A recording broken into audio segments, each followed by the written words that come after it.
जैसे अर्थवॉर्म चलता है, ऐसे टेचू टेचू टेचू टेचू ऐसे चलता है ना, वैसे ही साउंड चलता है। तो ह्यूमन लाइफ में वॉइस का एक बहुत ही ज्यादा इंपॉर्टेंट रोल माना जाता है, क्योंकि अगर आवाज नहीं होती तो हम अपने एक्सप्रेशन, शायद फीलिंग्स हम कह के या किसी को सुना करके नहीं बोल पाते। स्टूडेंट, जैसे आपको भूख लगती है तो आप मम्मी से बोलते हो मम्मा मुझे खाना चाहिए, राइट। आपको पैसे चाहिए तो पापा मुझे 10 रुपए दे दो, अभी इतनी ही औकात है ना 10 रुपए वाली ना, है ना, तो 10 रुपए दे दो, है ना। चॉकलेट लेनी है, टॉफी लेनी है, आपका तो सर बच्चे थोड़ी रह गए हैं, टॉफी कौन खाता है, सीधे मोमोज खाते हैं, राइट। तो फिलहाल तो हेलो बच्चा लोग, मैं हूं आपका friend and physics mentor Krishna Tiwari और आप देख रहे हैं आपका प्यारा सा चैनल पढ़ते रहो। स्टूडेंट, आज ना एक धमाकेदार चैप्टर लेकर के आए हैं। तो कुछ स्कूलों में ये चैप्टर पढ़ाया गया है इंडिया के, कुछ स्कूल्स में नहीं पढ़ाया गया है, बट इस चैप्टर का एक बहुत ही इंपॉर्टेंट रोल है हमारी लाइफ में और क्लास 11th की फिजिक्स में भी, तो इसलिए ये चैप्टर और भी ज्यादा इंपॉर्टेंट बन जाता है। तो बेसिक अगर हम बात करें साउंड की, इस चैप्टर में है क्या, तो इस चैप्टर में हमें पढ़ना है कि जो हम बोल रहे हैं ये साउंड एनर्जी कैसे ट्रांसफर होती है एक फॉर्म से दूसरे फॉर्म में, कैसे ट्रैवल करती है, और इसके कुछ बेसिक टर्म्स हैं, और कौन कौन से ऐसी डिवाइस हैं, गैजेट हैं जो साउंड या इसके चलने पर डिपेंड करती हैं या उनसे ये बनती हैं, प्रिंसिपल की तरह वर्क होता है, ठीक है। तो बेसिकली अगर मैं बात करूं कि व्हाट इज साउंड, तो आपने कई बार क्लास 7th में सुना होगा या क्लास 8th में सुना होगा कि sound is a form of energy. तो यस, बिल्कुल सही बात है, साउंड एक क्या है, एनर्जी का फॉर्म है। भाई एनर्जी को ना तो क्रिएट कर सकते हैं ना तो डिस्ट्रॉय कर सकते हैं, मतलब जो साउंड एनर्जी आ रही है ये किसी ना किसी एनर्जी का तो चेंजमेंट है। तो तुम्हारे मुंह में पोटेंशियल एनर्जी तो है नहीं, है ना, मुंह तो चलता रहता है दिन भर, कौन सी है, काइनेटिक एनर्जी नहीं, मुंह बंद भी तो होता है कि नहीं होता, दिन रात बोलते रहते हो। तो भाई जो हमारे मुंह में जो एनर्जी है वो होती है mechanical energy, potential as well as kinetic, ठीक है। वो मैकेनिकल एनर्जी ना वाई द वाइब्रेशंस, ठीक है, जो हमारे वोकल कार्ड है क्या होते हैं, वाइब्रेट होते हैं, है ना, तो उसके थ्रू वाइब्रेशन जनरेट होते हैं, जनरेट होने के बाद ये मैकेनिकल एनर्जी कन्वर्ट होती है किसमें, ये कन्वर्ट हो जाती है साउंड एनर्जी में। चलो फिलहाल शुरुआत हम लोग यहीं से करते हैं। Energy is a form of sound is a form of energy and mechanical energy gets converted into the sound energy, ठीक है।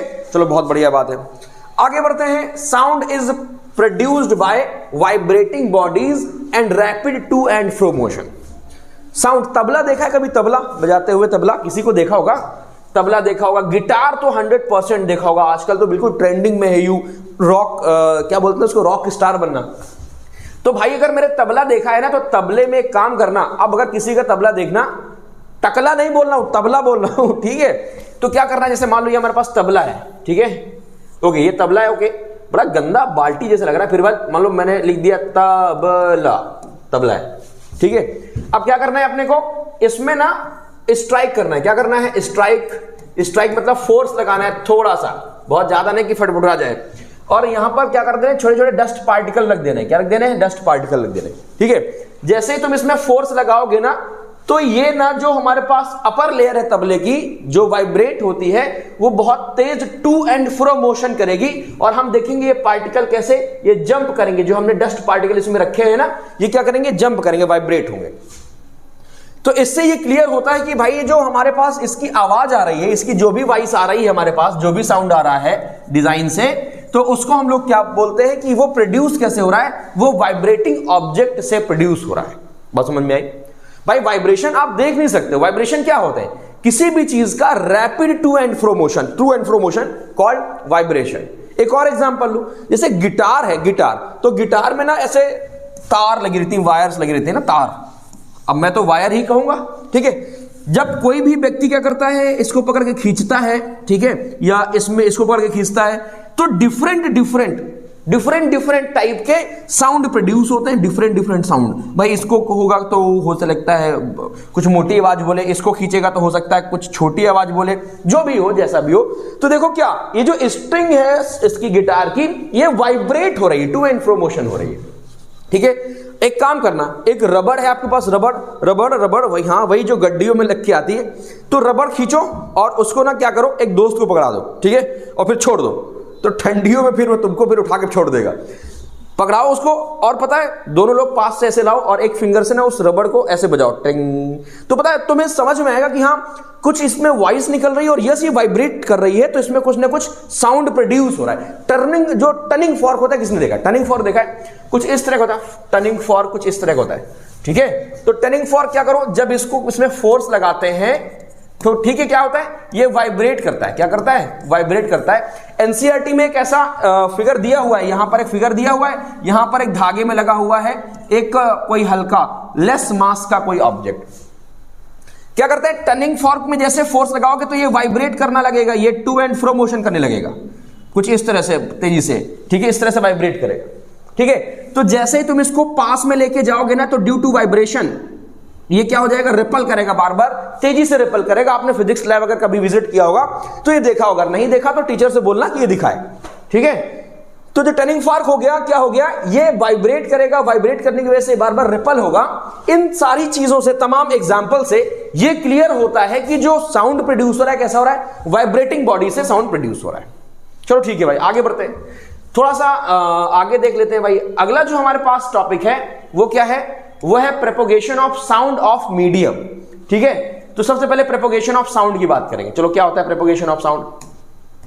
तो प्रोपोगेशन ऑफ साउंड देखो भाई, विजिबल है कि नहीं विजिबल है, दिखाई दे रहा हूं मैं, पक्की बात दिखाई दे रहा हूं, क्लियर है, ठीक है। सर ना हो तो ये वाली लाइट जला दीजिए, सर ये लाइट जला दीजिए, लाइट ये वाली, ओके।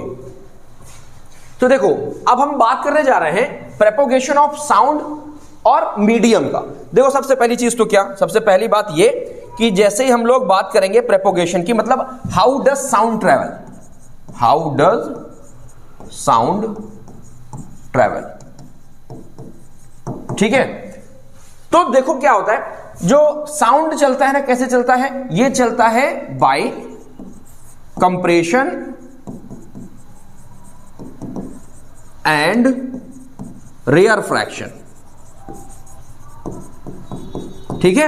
अब ये क्या होता है, कंप्रेशन एंड रेयर फ्रैक्शन। जैसे कोई मान लो स्प्रिंग है, क्या है स्प्रिंग, तो स्प्रिंग का मान लो ये ओरिजिनल साइज है, ये क्या है, ये ओरिजिनल साइज है, ठीक है। अब इसको अपन ने क्या किया, इसको कर दिया हमने कंप्रेस्ड, मतलब इसको कर दिया ये कंप्रेस्ड, छोटी कर दी। ये जो इसकी लेंथ एल थी, अब ये लेंथ हो गई डेल्टा एल, छोटी सी कर दी हमने, कंप्रेस, इसको क्या बोलते हैं, कंप्रेशन, ठीक है। और स्प्रिंग ना, इसकी एक खास आदत होती है कि अपने साइज से डिफॉर्म होने के बाद ये अपने आप को रिस्टोर करने की कोशिश करती है ना, जैसे शॉकर्स होते हैं, राइट, ब्रेक ऑब्जर्वर जिन्हें कहा जाता है। तो जैसे ही क्या करोगे, इसको ड्रॉप करोगे तो ये रिफ्रैक्ट करेगी और फिर से वापस से अपनी एक्चुअल लेंथ में आ जाएगी। ये है length after compression, length after compression, okay, and this length after rear fraction, after rear fraction, clear बात की नहीं क्लियर? तो जब ये रेयर फ्रैक्ट करेगी ना तो दोनों तरफ कुछ इस तरह से भागेगी, बात समझ में आई भाई? आपने इसको दबा दिया तो जब वो ओपन होगी, रेयर फ्रैक्ट होगी तो कुछ इस तरह से, बात समझ में आई? दोनों तरफ वो क्या करेगी, मूव करेगी, क्लियर है कि नहीं क्लियर? तो जो साउंड है ना वो इसी प्रोसेस की हेल्प से चलता है। अरे यार अर्थवॉर्म देखे कि नहीं होता, ये मान लो अर्थवॉर्म है, ये क्या है हमारे पास, EARTH, अर्थवॉर्म। अर्थवॉर्म देखा है किसी ने? देखा ही होगा, अगर नहीं देखा तो भाई धिक्कार है जिंदगी में। अर्थवॉर्म देखा है तो कैसे चलता है, पहले वो टेचू करता है ना, मतलब पहले वो सिकुड़ जाता है, पूरा सिकुड़ जाता है, और इसके बाद फिर वो आधा आगे बढ़ेगा और आधा पीछे जाएगा, बस समझ में कि नहीं आई?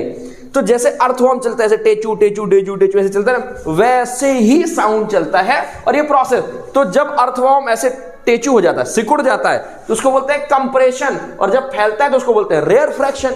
तो यही है इस प्रोसेस में कि by compression and rarefaction. Clear है बात कि नहीं क्लियर? क्लियर हो गया कि नहीं क्लियर? ओके, बहुत बढ़िया बात। एक और एग्जांपल बताता हूं मैं कैसे कंप्रेशन एंड रेयर फ्रैक्शन कैसे होता है। इतनी चीज समझ में आ गई तो इरेज कर दे रहा हूं। देखो जरा एक एग्जांपल देखो, मान लो कोई हमारे पास साउंड प्रोड्यूसिंग बॉडी है, कोई हमारे पास क्या है, साउंड प्रोड्यूसिंग बॉडी है, ये हमारे पास साउंड प्रोड्यूसिंग बॉडी है, ठीक है, सोर्स,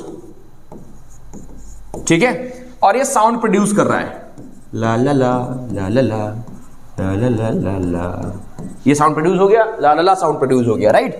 अब इसके बाद क्या हुआ, अब ना यहां पर कुछ ना कुछ पार्टिकल्स हैं अपने पास, क्या है, पार्टिकल्स हैं, यस और नो, ये क्या है हमारे पास, पार्टिकल्स है एयर में, एयर पार्टिकल्स है। अब ये साउंड क्या करेगा, ये साउंड इसमें जो ये वाले पार्टिकल्स हैं ये इसको स्ट्राइक करेंगे, ये और नो स्ट्राइक करेंगे, केवल डिस्टरबेंस हो रहा है। डिस्टरबेंस का मतलब ये बॉडी, ये जो आपको ये लालला वाली जेड वाली बॉडी दिख रही है, ये उठ के कहीं नहीं जा रही है। एक बार ये उठ के गई, टू एंड फ्रो मतलब वापस से बैक फोर्थ, आगे बढ़ना वापस आना। ये एक बार इसने स्ट्राइक किया, और जब ये भाई साहब इसको स्ट्राइक करेंगे तो यहां पर लगेगा एक्शन एंड रिएक्शन फोर्स लगेगा। तो जितनी तेजी से ये आगे जाएगा उतनी ही तेजी से ये पीछे जाएगा, अपनी पोजीशन एक्वायर करेगा जो ये पहले से था। करेगा कि नहीं करेगा?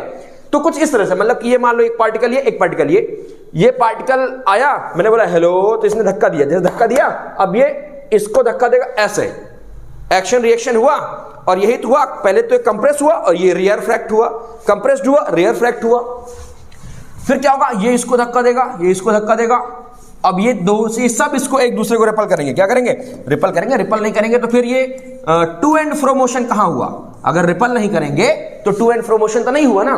तो एक बार क्या होगा, एक बार तो सब पार्टिकल ऐसे कंप्रेस्ड होंगे, ऐसे यहां पर देख लीजिए, यहां पर एक बार सब पार्टिकल क्या हो गए, कंप्रेस्ड हो गए। अब वापस से कंप्रेस्ड होने के बाद क्या हुआ, जैसे ही एक दूसरे की तरफ धक्का देंगे तो ये रेयर फ्रैक्ट हो जाएंगे, मतलब कुछ इस तरह से। तो ये जो हमारे पास ये फिगर दिख रहा है ना, ये है compression and rarefaction, and this is how the sound travel, right. चलो बहुत बढ़िया बात है। तो साउंड को ट्रेवल करने के लिए मीडियम की जरूरत होती है, बिल्कुल। अभी तो मैंने बताया पार्टिकल मूव हो रहा है। क्या वैक्यूम में साउंड ट्रेवल करता है? नहीं। तो फिर एस्ट्रोनॉट क्या करते हैं? एस्ट्रोनॉट भी कुछ करते होंगे ना, अपने सर्वाइवल के लिए कुछ बातचीत करना है, मान लो प्यास लगी है, प्यासा मर जाए काम करते करते, आवाज तो जा ही नहीं रही बगल वाले के पास तक, है ना। तो एस्ट्रोनॉट क्या करते हैं, ये वॉकी टॉकी लेके जाते हैं, राइट। वॉकी टॉकी में जो साउंड प्रोड्यूस होता है वो रेडियो एक्टिव वेव के थ्रू प्रोड्यूस होता है। खैर फिलहाल तो हम बात करते हैं कि इसको चलने के लिए sound need medium to travel, sound need medium to travel. क्या इतनी बात समझ में आ गई? चलो बहुत बढ़िया बात है, बहुत बढ़िया बात है। अगर समझ में आ गई तो आगे बढ़ते हैं। मीडियम कौन कौन से आपको पता है? Solid, liquid, gas.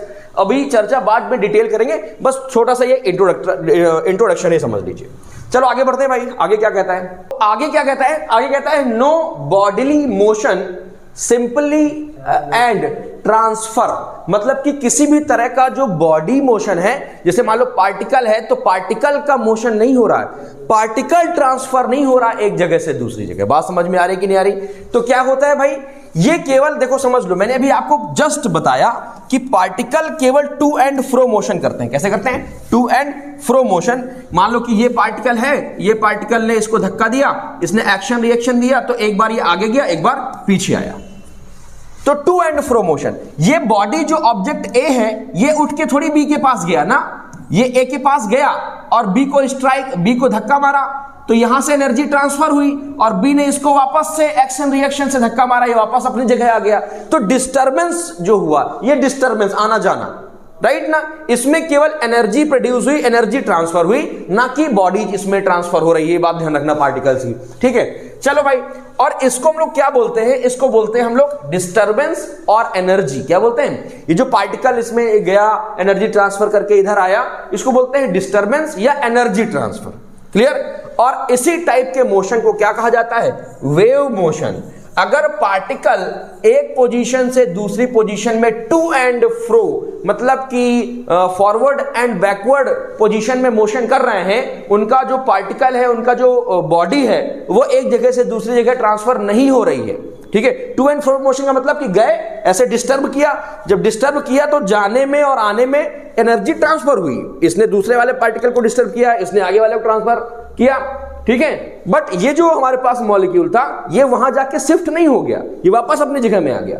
तो इस तरह की जो मोशन होते हैं ना, डिस्टरबेंस मोशन होते हैं, जो एनर्जी ट्रांसफर वाले मोशन होते हैं, उनको कहते हैं वेव मोशन। क्लियर की नहीं बात? चलो बहुत बढ़िया बात है। तो आज की क्लास के लिए हम लोग बस इतना ही रखेंगे। अगली क्लास में हम लोग डिस्कशन करेंगे wave motion and types of wave. तो कंटिन्यू बने रहिए। अगर आपने हमारे चैनल को सब्सक्राइब नहीं किया है तो फटाफट सब्सक्राइब करके इस 10,000 की जर्नी में हमारा पार्टिसिपेट करिए, हमारा सपोर्ट करिए। तो आज के लिए इतना ही।